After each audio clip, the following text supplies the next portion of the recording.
அணிவகுப்பு தலைவர் அவர்கள் தனது குழு அணிவகுப்பு செய்வதற்கு தயார் நிலையில் இருப்பதை மாண்புமிகு தமிழ்நாடு முதலமைச்சர் அவர்களுக்கு தெரிவிக்கின்றார்கள்.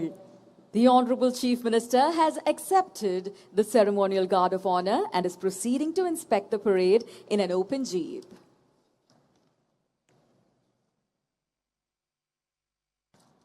மாண்புமிகு தமிழ்நாடு முதலமைச்சர் அவர்கள் காவல்துறையினர் வழங்கிய அணிவகுப்பு மரியாதை ஏற்றுக்கொண்டு காவல்துறையினரின் அலங்கார அணிவகுப்பை பார்வையிட்டு சிறப்பிக்க புறப்பட்டு செல்கிறார்கள்.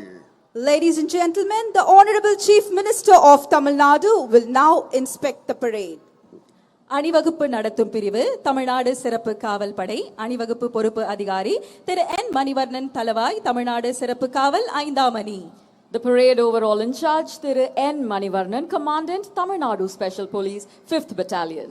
கவாத்து அணிவகுப்பு தலைவர் திரு என் ஆனந்தராஜ் உதவி தளவாய் தமிழ்நாடு சிறப்பு காவல் 12ஆம் அணி. The parade commander is